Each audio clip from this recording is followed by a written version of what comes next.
बिस्मिल्लाहिर्रहमानिर्रहीम। अस्सलामुअलैकुम व्यूवर्स, आज हम अपने किचन में रोस्टेड पोटैटोज़ तैयार करेंगे।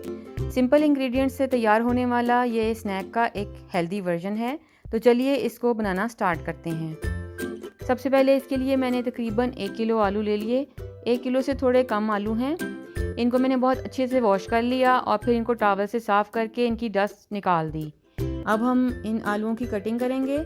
इसके लिए सबसे पहले सेंटर से मैंने आलू को कट कर लिया और उसके बाद फिर इस हाफ को भी मैं सेंटर से कट करूँगी और मुझे अब इनकी क्यूब्स में कटिंग करनी है।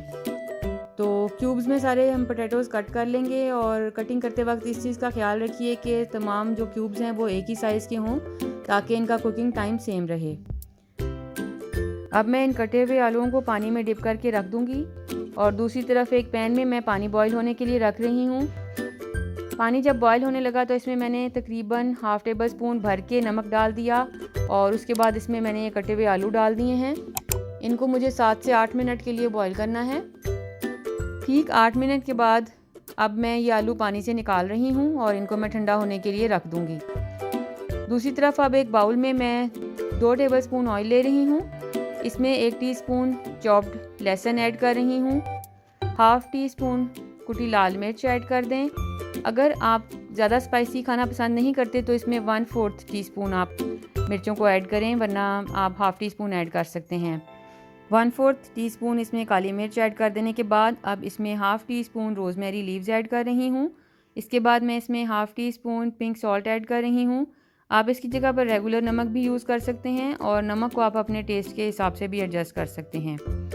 तमाम इंग्रेडिएंट्स को अच्छे से मिक्स कर देने के बाद इसमें मैं अब बॉइल्ड पोटैटोज़ ऐड करके टॉस करूंगी ताकि सारी की सारी मैरिनेशन सारे आलूओं पर अच्छे से कोट हो जाए।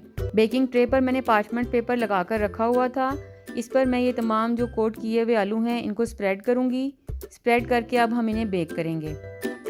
ओवन को मैंने ऑलरेडी प्रीहीट किया हुआ था, 15 से 20 मिनट पहले ऑन करके रखा हुआ था। तो सेंटर शेल्फ पे मैं इस ट्रे को लगा रही हूँ और 190 डिग्री सेल्सियस पर मैं 20 मिनट के लिए इनको एक साइड से और इसी तरह से 20 मिनट दूसरी साइड से बेक करूँगी। पोटैटोज़ जब अच्छे से बेक हो जाएं तो इनको प्लेटर में निकाल लें और उसके बाद इनको फ्रेश कोरिएंडर लीव्स के साथ अगर आप चाहें तो गार्निश कर सकते हैं। इसके बाद आप इनको अपनी पसंद की किसी भी सॉस के साथ या फिर केचप के साथ सर्व कीजिए और इन्जॉय कीजिए। वीडियो अगर अच्छी लगी हो तो इसको लाइक कीजिए, शेयर कीजिए, मेरे चैनल को सब्सक्राइब कीजिए। अपना बहुत सारा ख्याल रखने के साथ साथ मुझे अपनी दुआ में याद रखिएगा। अल्लाह हाफ़िज़।